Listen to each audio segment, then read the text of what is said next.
अस्सलाम वालेकुम एवरीवन, कैसे हैं आप सब। उम्मीद करती हूँ सब ठीक ठाक होंगे, खैरियत से होंगे।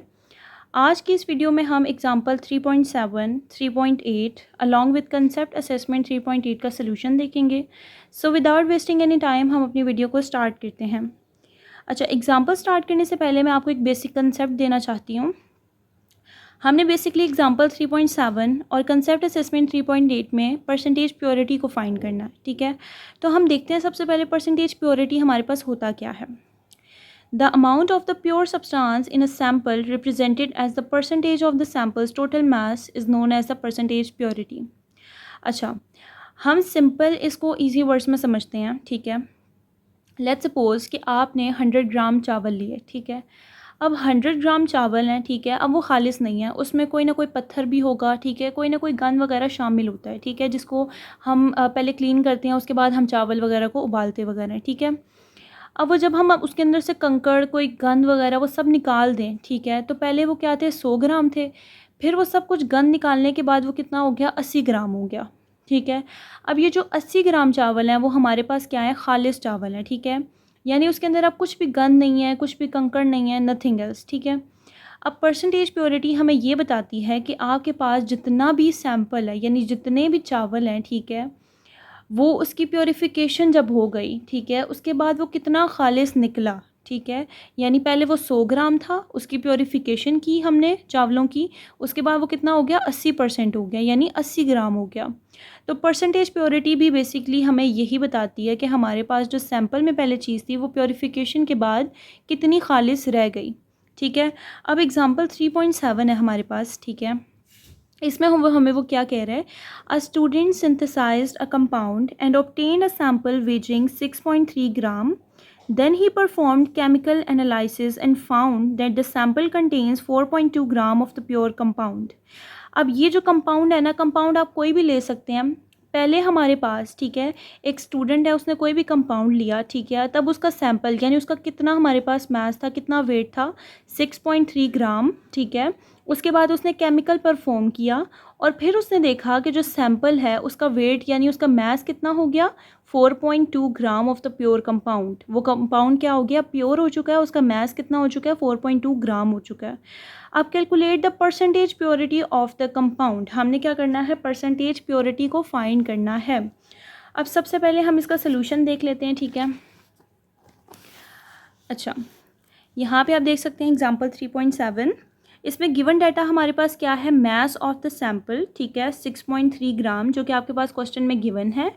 उसके बाद mass of the pure compound after purification chemical analysis perform हुआ, तो मास कितना था प्योर कंपाउंड का, 4.2 ग्राम।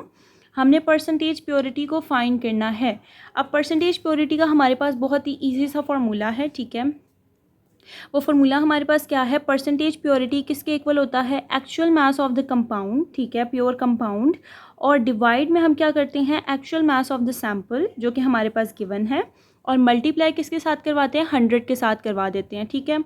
अब सिंपल आपके पास दोनों चीज़ें गिवन हैं, आपने सिंपल क्या करना है, मास ऑफ द कंपाउंड कितना था, 4.2, आपने सिंपल 4.2 लिखा, उसके साथ डिवाइड किसको करवाया, मास ऑफ द सैंपल को, जो कि 6.3 ग्राम था। सिंपली इन दोनों को डिवाइड करना है, मल्टीप्लाई करवा देना है 100 के साथ, तो आपके पास क्या आ जाएगा, 66.67%। परसेंटेज प्योरिटी थी, इसीलिए हमने साथ क्या सिंबल यूज़ किया, परसेंटेज का, और यही इस पार्ट का सोल्यूशन भी है। अब हम देख लेते हैं कंसेप्ट असेसमेंट 3.8, ठीक है। An impure sample of the calcium carbonate has a mass of 70 gram. उसने यहाँ पे हमारे पास कंपाउंड कौन सा लिया, कैल्शियम कार्बोनेट का। पहले वो क्या था, इम्प्योर था, ठीक है, और उसका मास कितना था, 70 ग्राम। आफ्टर प्योरीफिकेशन, ठीक है, 56 gram of the calcium carbonate is recovered. जब उसकी प्योरीफिकेशन की गई, ठीक है, तो हमारे पास कितना मास उसका हो गया, 56 gram of the calcium carbonate is recovered. What is the percentage purity of the calcium carbonate. इसमें भी हमने सिंपल क्या करना है, परसेंटेज प्योरिटी को फाइंड करना है। तो इसका सोल्यूशन देख लेते हैं, ठीक हो गया। सबसे पहले हमारे पास क्या है, जो impure mass of the sample था वो कितना था, 70 ग्राम, ठीक है। कैल्शियम कार्बोनेट आप यहाँ लिख सकते हैं कि impure sample mass of the calcium carbonate, हमारे पास सैंपल कितना था, 70 ग्राम। फिर mass of the pure calcium carbonate वो कितना था, 56 ग्राम। जब उसकी प्योरीफिकेशन हुई तो उसका मास कितना हो गया, 56 ग्राम हो गया। हमने परसेंटेज प्योरिटी फाइंड करनी है कैल्शियम कार्बोनेट की। तो सिंपल हम इस पर फार्मूला यूज़ कर देंगे, actual mass of the compound divided by actual mass of the sample multiply by 100%। Simple आपके पास दोनों चीज़ें गिवन हैं। जो हमारे पास मास था प्योर कंपाउंड कैल्शियम कार्बोनेट का वो कितना था 56, और हमारे पास जो मास था सैम्पल का वो कितना है 70। इन दोनों को डिवाइड करेंगे मल्टीप्लाई बाय 100%, तो वो हमारे पास क्या आ जाएगा 80। परसेंटेज क्यों यूज़ की? क्योंकि हमने परसेंटेज प्योरिटी फाइंड करनी थी, और यही इस पार्ट का सोल्यूशन बी है। अब हम स्टार्ट करते हैं एग्जाम्पल 3.8 को। Urea is a white solid used as the fertilisers and starting material for the synthetic plastic. A solution contains 40 gram urea dissolved in the 500 centimeter cube of the solution. Calculate the molarity of this solution. ठीक है, अब basically हमारे पास example 3.8 में मास भी given है, volume भी given है, और हमने फाइंड की करनी है मोलैरिटी को फाइंड करना है। सबसे पहले हम देखते हैं कि मोलैरिटी हमारे पास होता क्या है, ठीक है, और कंसंट्रेशन हमारे पास क्या होती है। ठीक है, हम बेसिक कंसेप्ट पहले देख लेते हैं। अच्छा जी, सबसे पहले हम बेसिक कंसेप्ट को देख लेते हैं। सबसे पहले हम देखते हैं कि हमारे पास कंसंट्रेशन यूनिट्स या कंसंट्रेशन ऑफ अ सोल्यूशन क्या होता है। The quantity of a solute present in a given amount of solvent और solution is called the concentration of a solution. हमारे पास सॉल्वेंट क्या होता है, वो क्या होता है वाटर, ठीक है, आप उसको सोल्यूशन भी कह सकते हैं।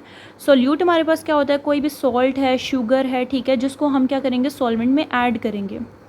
अब एक ग्लास ले लें आप, ठीक है, उसमें आपने क्या किया वाटर को ऐड कर दिया, ठीक है, एक ग्लास वाटर लिया आपने, उसके अंदर अगर आप 1 चम्मच चीनी डाल रहे हैं, ठीक है, तो कंसंट्रेशन वहाँ पे क्या होगी, कम होगी। ठीक है, जितना सोल्यूट कम होगा कंसंट्रेशन क्या होगी, कम होगी।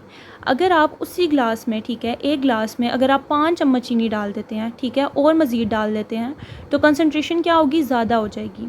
यानी जितना सोल्यूट सॉल्वेंट के अंदर प्रेजेंट होगा उतनी हमारे पास क्या होगी, कंसंट्रेशन होगी। ठीक है, दूसरी जानिब हम देख लेते हैं मोलैरिटी को। मोलैरिटी बेसिकली हमारे पास क्या होता है, molarity is defined as the number of moles of solute dissolve per decimetre cube of solution. ठीक है, मैथमेटिकली इसका फार्मूला लिखा हुआ है। अब मोलैरिटी हमारे पास बेसिकली क्या होता है, लेट्स सपोज आप 1 लीटर पानी की बोतल ले लेते हैं, ठीक है, आप उसके अंदर जितनी शक्कर डालेंगे, ठीक है, उतनी चीनी ज़्यादा होगी, उसकी तादाद ज़्यादा होगी, जितनी कम डालेंगे उसकी तादाद भी क्या होगी, कम होगी। ठीक है, अब मोलैरिटी बेसिकली हमारे पास क्या होता है कि 1 लीटर बोतल में जितना हमारे पास मोल्स प्रेजेंट है, मोल्स बेसिकली क्या होता है, सोल्यूट को कहते हैं। ठीक है, मोल्स हम सोल्यूट को कहते हैं। तो हम क्या करते हैं, मोलैरिटी के थ्रू क्या नापते हैं कि 1 लीटर बोतल जो वाटर है हमारे पास, उसके अंदर कितने मोल्स यानी कितने सोल्यूट प्रेजेंट हैं। ठीक है, वो हम किसके थ्रू जो है वो करते हैं मैयर, मोलैरिटी के थ्रू करते हैं हम। तो यही हमारे पास क्या है, इसका बेसिक कंसेप्ट है। ये फार्मूला आप इसका याद कर लें।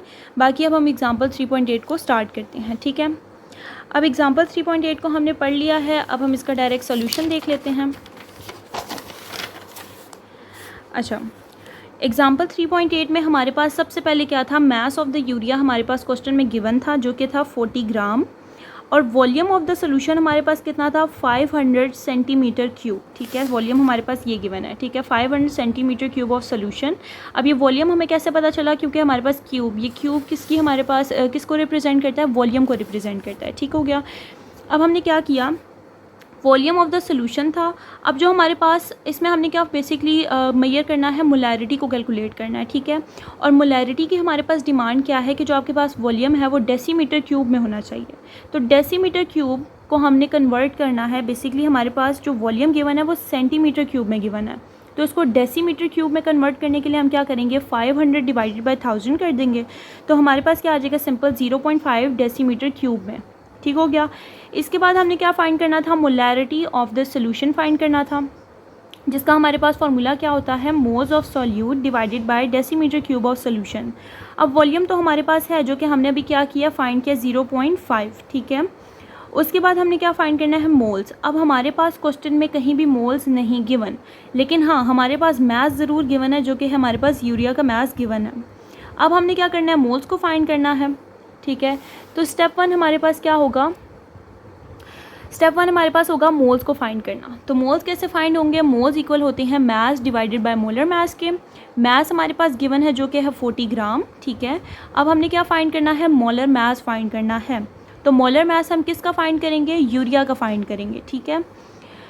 अब मोलर मास ऑफ यूरिया हमारे पास एक फार्मूला के थ्रू जो है वो हम उसका फाइंड करेंगे, जो कि हमारे पास क्या है, CH4N2O, ठीक है। आप ये याद कर लें या फिर आप डायरेक्ट जो है वो यूरिया की वैल्यू याद कर सकते हैं कि इसका मोलर मास कितना होता है, 60 होता है, ठीक है। अब कार्बन जो है वो हमारे पास उसका कितना है, 12, ठीक है। हाइड्रोजन का 1 है, जो हमारे पास नीचे यहाँ पे लिखा होता है एम्फिरिकल फार्मूला, जिसके हम एम्फिरिकल फार्मूला के थ्रू ये फाइंड करते होते हैं, 2 4 हमने पिछले एग्जांपल में समझा था। ये जो नीचे नंबर लिखे होते हैं इसको हम हमेशा क्या करते हैं, मल्टीप्लाई करते हैं, ठीक है। तो मल्टीप्लाई 4 + 14 नाइट्रोजन का, मल्टीप्लाई 2 और प्लस ऑक्सीजन का 16। इन सब को सॉल्व करेंगे तो क्या आ जाएगा, 60 ग्राम पर मोल। हमने सिंपल मोल्स फाइंड करने थे, मास की जगह हमने 40 लिखा, डिवाइडेड में अभी हमने जो मोलर मास फाइंड किया वो 60 था, इसलिए हमने 60 के साथ जब इसको डिवाइड किया तो 0.666 मोल इसका हमारे पास क्या आ जाएगा, आंसर आ जाएगा। अब हमने क्या फाइंड करनी है, अब हमने क्या फाइंड करना है, मोलैरिटी को फाइंड करना है। तो सिंपल मोलैरिटी किसके इक्वल था, मोल्स ऑफ सॉल्यूट के, ठीक है। और डिवाइड हमने किसके साथ करवाया था, डेसीमीटर क्यूब ऑफ सोल्यूशन के। डेसीमीटर क्यूब ऑफ सोल्यूशन हमारे पास कितना था, 0.5, और हमने जो अभी मोल्स फाइंड किए हैं वो कितने थे, 0.666। जब इन दोनों को डिवाइड करेंगे तो क्या आंसर आ जाएगा, 1.332। और ये हमारे पास मोलैरिटी का सिंबल होता है, ठीक है, कैपिटल M, और यही इस पार्ट का सोल्यूशन भी है। उम्मीद करती हूँ कि आपको ये एग्जांपल भी बहुत अच्छे से समझ आई होगी। बाकी मुझे अपनी दुआओं में याद रखें और कमेंट में लाजमी बताइएगा कि नेक्स्ट वीडियो किस टॉपिक पे होनी चाहिए। मैं इंशाल्लाह ज़रूर अपलोड करूँगी। मिलते हैं नेक्स्ट वीडियो में, तब तक के लिए अल्लाह हाफ़िज़।